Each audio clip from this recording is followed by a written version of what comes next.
If you value historical accuracy and forgotten chapters of World War II, support our archive. Share your thoughts in the comments and subscribe to WW2 Archive Collective. Your engagement helps preserve these stories. At 04:17 hours on a cold January morning in 1941, the hydrophone aboard HMS Unbending, a British U-class submarine, registered a faint metallic pulse at a depth of 18 meters. It was neither the echo of a passing trawler nor the rhythmic beat of a distant engine. This signature was different, short, sharp, unnervingly clean. It was the unmistakable acoustic fingerprint of a German magnetic mine. In the cramped listening compartment, Petty Officer Frederick Hale removed one earphone, pressed it against his palm, then slowly leaned forward again.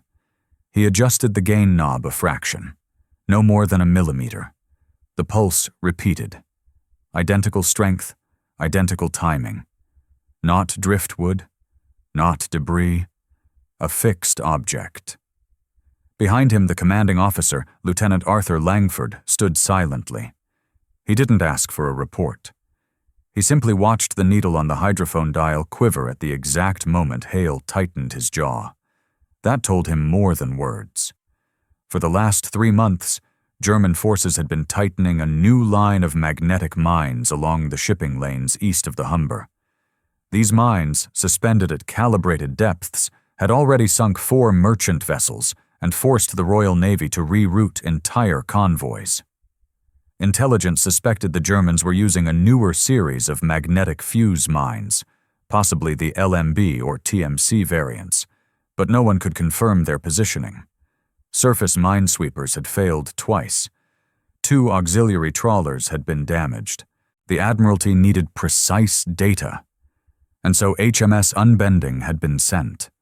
Not to attack ships, not to disrupt supply lines, but to move silently along the edges of the minefield and map its structure. Depths, spacing, anchor points, magnetic activity. A task as far from heroism as possible, yet more dangerous than any torpedo run. The submarine was running at 2 knots, barely enough to maintain steerage. The hum of the electric motor was so faint, it sounded like air vibrating rather than machinery turning. In the control room, the dim red lighting gave every dial a dull glow, as if the boat itself was holding its breath. Navigation Officer Victor Sutton bent over the chart table, dividing the sector into small grids. His pencil made soft, deliberate marks, 3 strokes per note, the same way he'd learned during training. Each mark represented a 25-meter square where a mine might be anchored. Small squares. Each square meant danger. At 04:23, the pulse sounded again. This time with a slight variation, Hale recognized it instantly. A chain, not swinging, not dragging, slightly tensioned, anchored. Langford leaned in. Distance? Hale didn't answer immediately. He listened through 2 more repetitions, counting silently. Approximately 80 to 90 yards, sir. High confidence fix. 90 yards. Too close. Langford's fingers tapped once on the chart table. He didn't look at Sutton. The officer already knew what the order would be. Adjust course 3 degrees to starboard. No increase in speed. 3 degrees sounded insignificant, but underwater, near a magnetic mine, it meant survival. The boat slowly, almost reluctantly, shifted its heading. The men felt it, not physically, but psychologically. Every adjustment sent a whisper through the hull, a faint redistribution of pressure. And every whisper carried the same reminder. The mine was blind, deaf, but sensitive to the slightest magnetic disturbance. The hull of Unbending held enough ferrous metal to trigger one. At 04:36 hours, a second signal appeared, this one lower in tone and slightly irregular, as if the object was oscillating. Sutton frowned. That's deeper than expected. Hale nodded. 22 meters, and moving slowly, possibly 2 anchors, or 2 devices. Langford's eyes narrowed. Two devices meant an array. German engineers sometimes placed mines in overlapping patterns to increase kill probability. But intelligence had insisted there were no overlapping arrays here. This was the first sign the entire map might be wrong. The tension in the control room didn't rise dramatically. It didn't need to. It settled into the atmosphere like cold air entering a warm room. Men shifted their weight carefully. Pages were turned slowly. No one raised their voice. The submarine moved forward, silent and deliberate. At 4:49 hours, Hale removed his headphones altogether and looked up sharply. "Sir, new contact." Langford stepped closer. "What type?" Hale hesitated. A rare occurrence. He turned two knobs back to neutral, wiped a fingertip across the metal casing, then leaned in again. The signal repeated. A short, metallic chirp, almost too shallow to register. Not a chain, not an anchor, not a hull fragment, something else. "It's fixed," Hale finally said. "Small, very small, and it's close." "How close?" Langford asked quietly. Hale's eyes shifted to the depth gauge.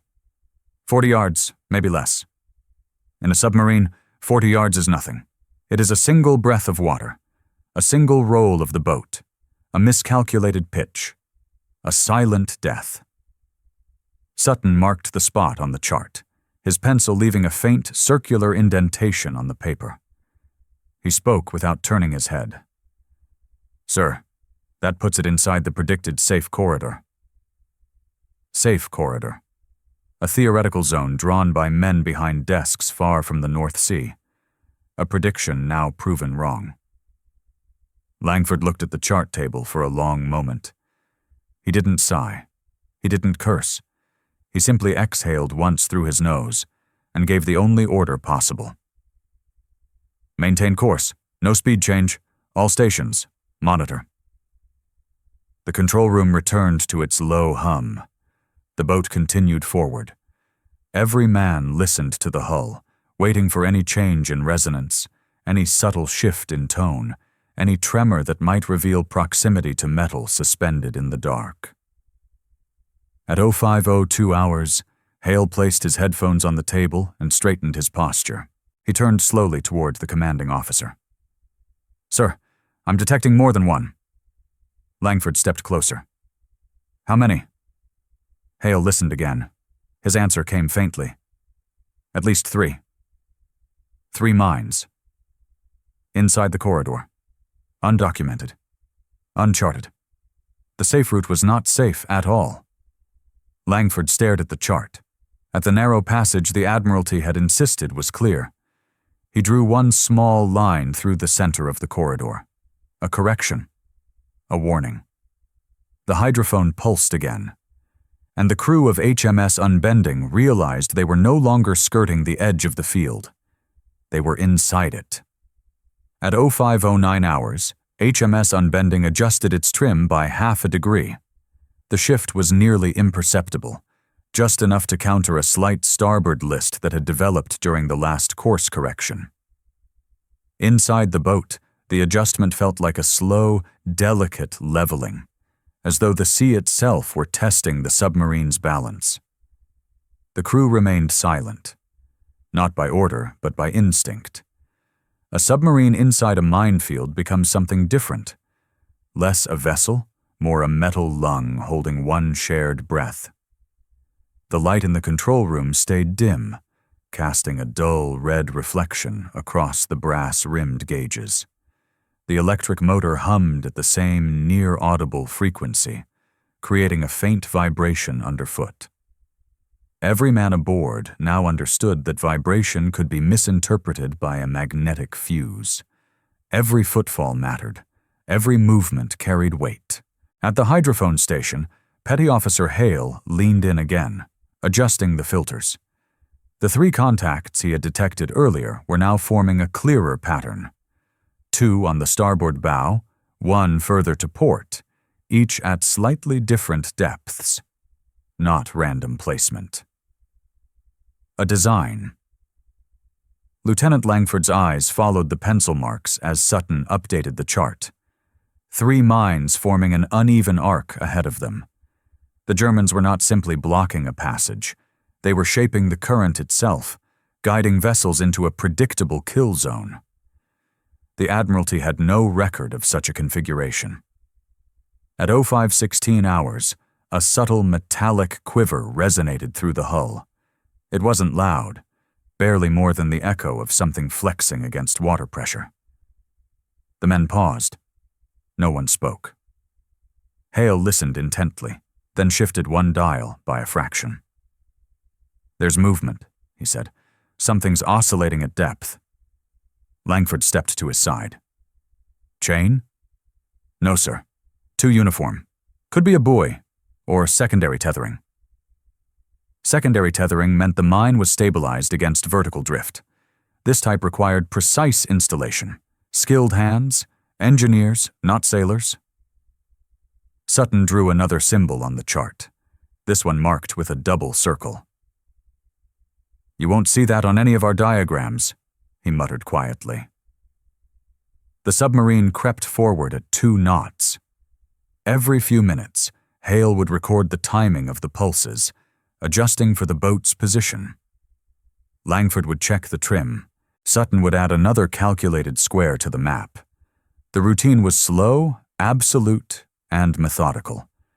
But beneath it ran something else, a growing awareness that the minefield was larger, denser, and more deliberately engineered than anyone had predicted. At 05:24 hours, the sound changed again. A new signal, a short, muted clunk, barely audible. But Hale heard it.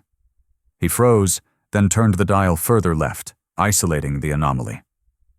"It's above us," he said. That sentence traveled across the control room like cold air. Above meant a mine suspended from a buoy. Dangerous, unpredictable, sensitive to turbulence. Langford stepped closer to the depth gauge. "Hold depth," he ordered quietly. The helmsman acknowledged with a small nod and adjusted the hydroplanes with slow precision. A suspended mine indicated one thing. The Germans expected shallow draft vessels, mine trawlers, patrol boats, or submarines running at periscope depth. This was a layered field. A trap meant not just to block a lane, but to annihilate anything that attempted to pass. At 05:30 hours, the submarine reached the first of the 3 charted contacts. The hydrophone pulses grew stronger, more consistent. Hale listened, head tilted slightly, as if angling his ear might make a difference. "Range now 60 yards, he said. "Suggest maintaining speed. Any acceleration could spike our magnetic signature." Langford agreed with a faint nod. Acceleration meant risk. Even a mild burst of the motor could create a magnetic fluctuation strong enough to detonate a nearby LMB mine. The boat pressed onward. Crewmen in the forward compartment moved with exaggerated care. One man braced a loose wrench in his pocket so it wouldn't clatter. Another tightened a strap on a storage locker. They avoided brushing against metal surfaces. Small sounds carried strangely in the pressure hull, sometimes amplified, sometimes swallowed. At 05:38 hours, a sudden shift occurred. Hale's fingers tightened on the edge of his station. "Sir," he said, "the starboard contact is reacting." Langford's eyes sharpened. "Reacting how?" Hale pressed both hands over the earphones, listening harder. When he spoke, his voice was low. "It's vibrating in sympathetic pulses. Our proximity is influencing it." Sympathetic pulses. A magnetic mine reacting to disturbance, not detonating, but acknowledging. Sutton stopped writing. Langford looked at the helm. Reduce speed to 1 1/2 knots. The submarine slowed. The hum of the motor diminished further, becoming a faint pressure more than a sound. At lower speed, a new challenge emerged. The boat became harder to maneuver precisely. The helmsman made microscopic adjustments to the hydroplanes, correcting for drift that normally wouldn't matter. But here, drift meant entering a mine's magnetic radius. The boat held steady. Barely. At 0544 hours, the second starboard contact grew stronger. This one had a lower resonance, indicating a larger casing. Possibly a TMC mine, one of the Germans' heavier models. Hale tapped his finger lightly in rhythm with the signal, then compared it to his notes. Depth 24 meters. Large mass. That's not standard placement for this region. Meaning? Langford asked. Meaning someone put it here deliberately, sir. A deliberate placement inside a false, safe corridor meant one thing. The Germans anticipated that the British would attempt a pass. At 0552 hours, a faint ticking noise traveled through the hull. Not mechanical, not internal. A sound transmitted through the water. Hale stiffened. He turned two knobs, filtering the frequencies. His voice was steady, but quieter than before. That's not a mine, sir. Langford leaned closer. What is it? A chain, Hale replied. Under tension. Something is shifting slightly above us. The suspended mine. The most dangerous type. Langford checked the depth gauge again. Maintain depth. No correction? Even a slight upward movement could bring the hull closer to the magnetically armed device. Minutes passed with excruciating slowness. Hale listened. Sutton charted. Langford observed. Every man felt the submarine gliding through a pocket of water surrounded by metal spheres capable of tearing the hull apart in an instant. At 0603 hours, Hale lifted one headphone off his ear and spoke evenly. We are in the center of the array. Langford's eyes flicked to the chart. 3 mines behind them, 2 ahead, 1 above, 1 deeper to port. A web. The corridor didn't exist. It had been fabricated, whether by outdated intelligence or German deception. Sutton added the final pencil mark, then looked up. Sir, there's no safe way back through the same path. Langford didn't answer. He looked at the chart, calculating silently. Distance, angle, drift, battery load. Hale broke the silence. Forward sweep shows another contact. Faint but present. 30 yards ahead. Langford lowered his gaze to the compass. There was only one option. Maintain course, he said softly. We go through. The submarine continued forward, deeper into the minefield, the red lights glowing against metal surfaces, the hum of the motor barely audible, the sea pressing around them like a tightening fist. And all the while, the hydrophone pulsed, steady, cold, unforgiving. At 0611 hours, HMS Unbending moved deeper into the minefield with the precision of a surgeon's scalpel. The electric motor held steady at 1 1/2 knots. The air felt cooler now, not because the temperature had changed, but because the men noticed it more. Awareness sharpened everything. Petty Officer Hale kept both hands on the hydrophone console, palms lightly touching the metal. He listened with a stillness bordering on absolute. 3 known contacts behind them. 2 ahead. 1 above. 1 to port. But now, something else. A faint, oscillating tone appeared at the edge of the frequency range. Barely a whisper. It wasn't the metallic bounce of an anchor chain, not the hollow cavity resonance of a casing, not the low-frequency hum of a buoy tether. It was different. Hale turned the frequency wheel 1 notch. The sound sharpened, but didn't resolve into a familiar pattern. He adjusted again. No change. Only the same quiet, persistent ripple, as if something small and metallic were suspended motionless in the water. He removed one headphone, pressing it against his shoulder, and signaled to Langford without taking his eyes off the console. Sir, new acoustic return. Unknown classification. Langford stepped closer. Location? Hale didn't answer immediately. He shifted both filters to narrowband, isolating the anomaly.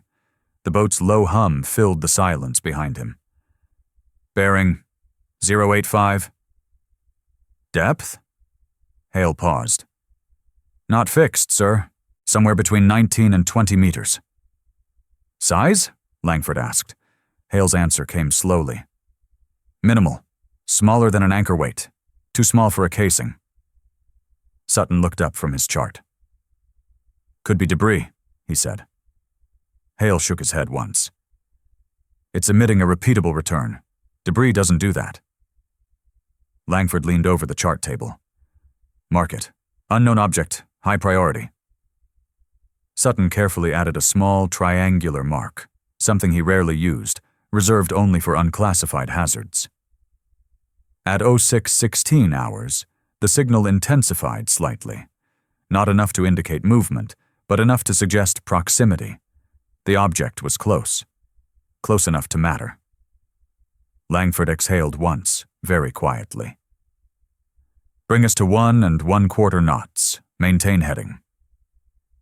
Slowing meant more time to analyze the anomaly, but slowing also meant more exposure inside the field, a necessary trade.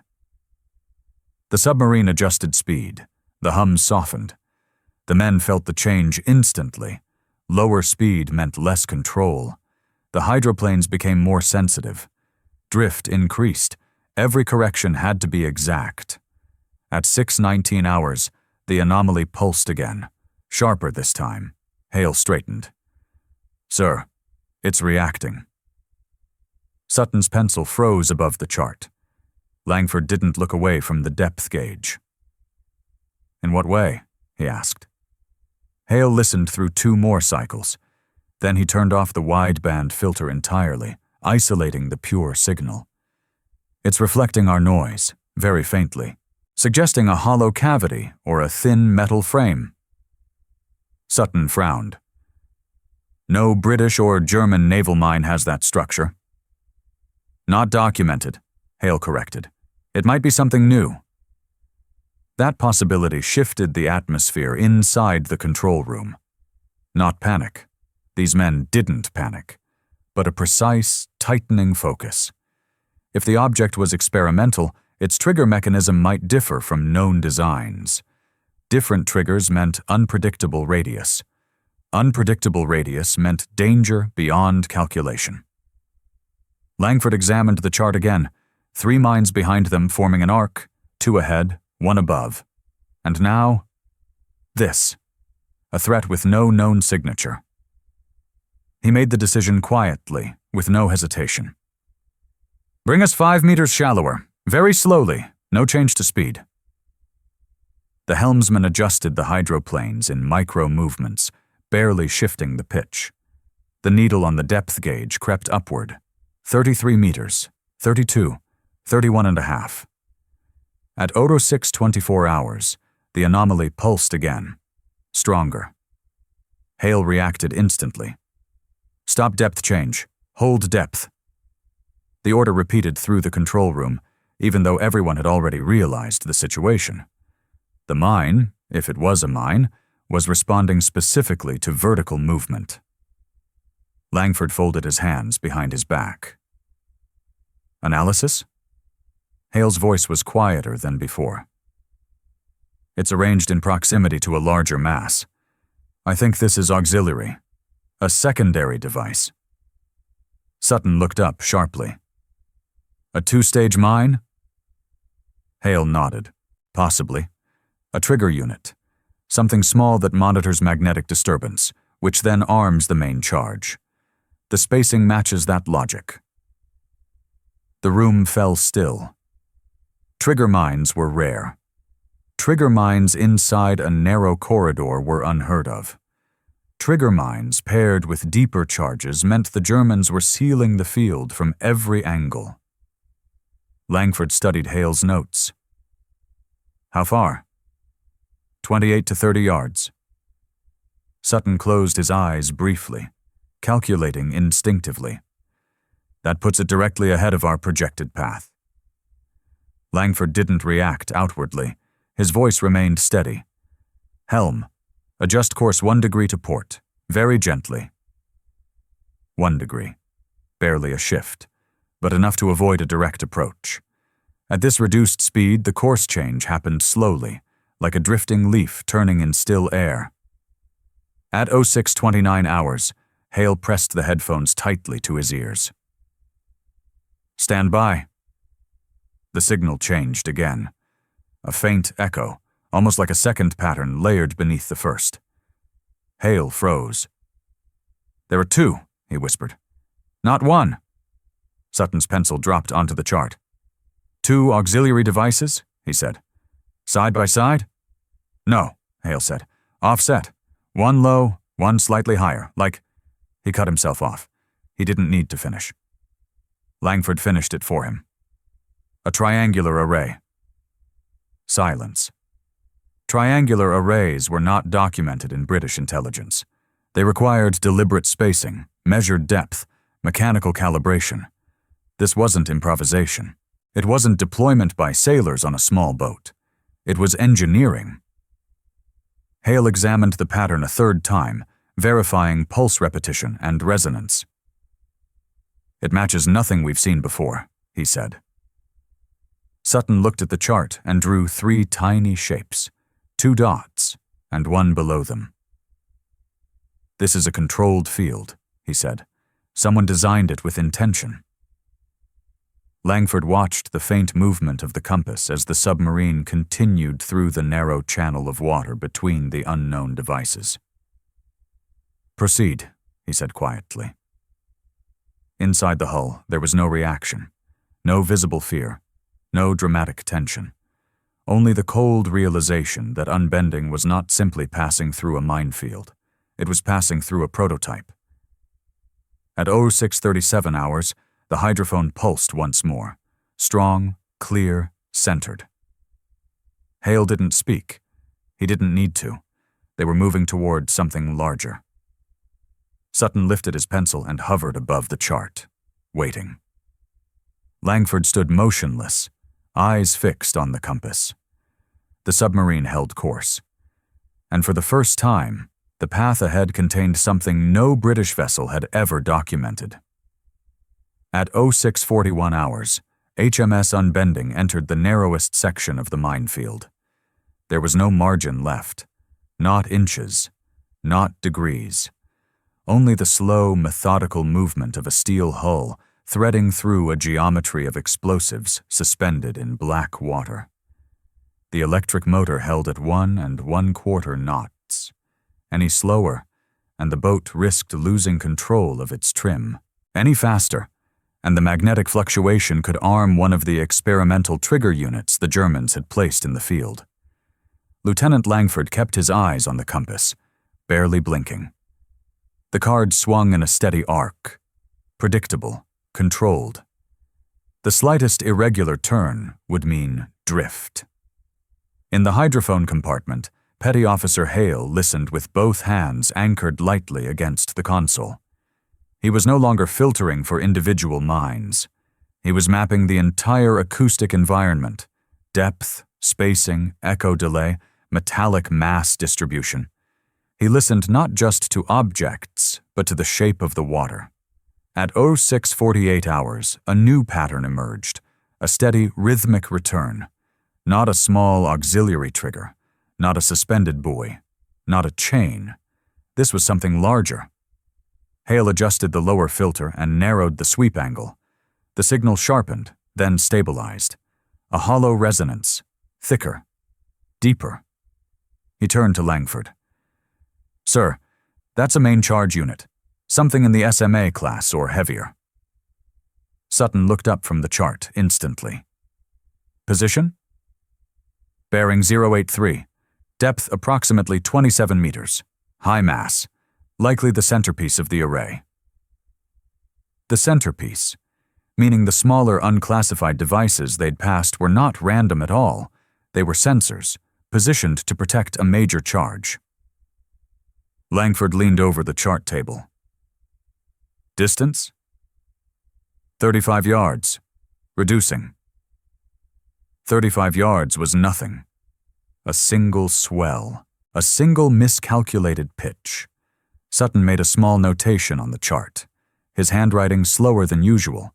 His pencil left a faint dark streak where his hand had pressed too firmly.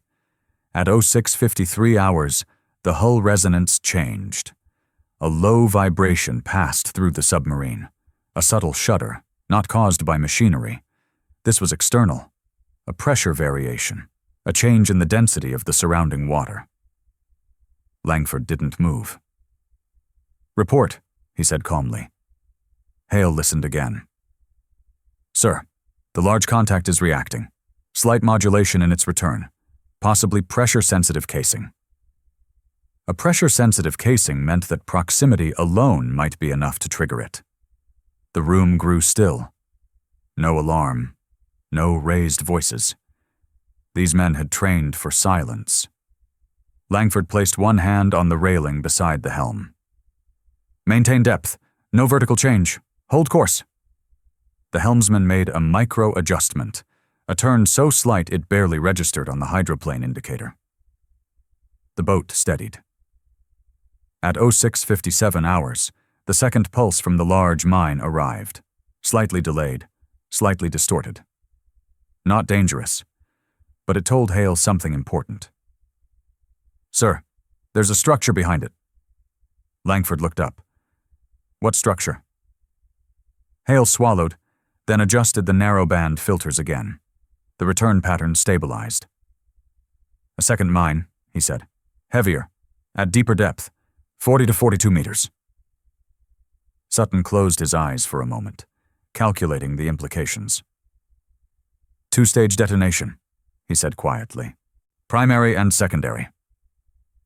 A two-stage configuration meant the Germans intended not just to destroy a ship, but to break its keel entirely. Langford's fingers tightened slightly around the railing. "Helm, maintain 1 1/4 knots. Continue course." The boat moved forward. At 07:03 hours, the forward hydrophone array captured a faint shift in the water column. Not mechanical, not metallic, a disturbance. Hale's voice cut through the silence. "Surface current changing. Slight northern pull." Sutton immediately understood. "If the current shifts enough, it will alter our drift." "Correct," Langford said. "Helm, counter 1/4 degree to port." 1/4 of a degree, less than the width of a man's finger on the compass. The helmsman applied it. The submarine corrected. At 07:08 hours, the forward contact began to fade. Slowly, then steadily. The boat was passing the first large charge. The pressure variation eased. Resonance stabilized. Hale removed one earphone. His voice remained steady. "We're clearing it, sir." Langford didn't allow relief to show. Not yet. "Next contact?" Hale listened again. "The deeper one is still ahead. Range, 28 yards. Slight upward angle." Langford nodded. "Depth?" "Hold depth. No changes." The submarine continued its slow, exact path. At 07:13 hours, Hale leaned forward suddenly. "Sir, the deeper charge is mounted in a cluster. 3 units, triangular formation." Sutton's pencil stopped moving. Langford didn't look away from the gauges. "Confirm." Hale isolated the resonance pattern, filtering out ambient noise. 3 returns, equal spacing, triangular symmetry. "Confirmed," Hale said. No emotion, just fact. Langford stood still, his posture unchanged. "Helm, 1/4 degree starboard." Another micro-adjustment, another correction. At 07:18 hours, the deeper triplet of mines passed beneath the submarine. The hull did not vibrate. No resonance spike, no magnetic fluctuation. Silence, the most dangerous kind. At 07:22 hours, the hydrophone returned to baseline noise. Distant currents, faint far-off echoes. The field was thinning. At 07:26 hours, Hale spoke again. "Sir, no further contacts." Sutton placed his pencil down. It made a small click against the metal chart table. Langford exhaled once through his nose. "Helm, increase to 2 knots. Maintain heading." The motor strengthened slightly. The hull responded.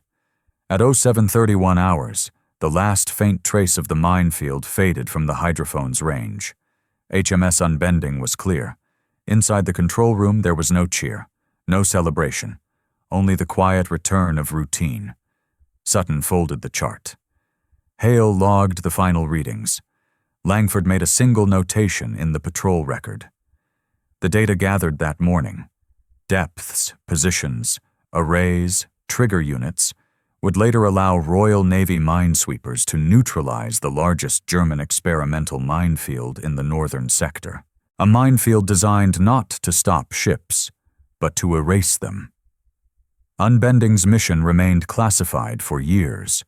Few outside naval intelligence ever learned that a submarine had once slipped through a weapon designed to detect its very presence. And fewer still understood the simple truth every man on board carried with him. On that January morning, the submarine did not hunt ships. It hunted silence.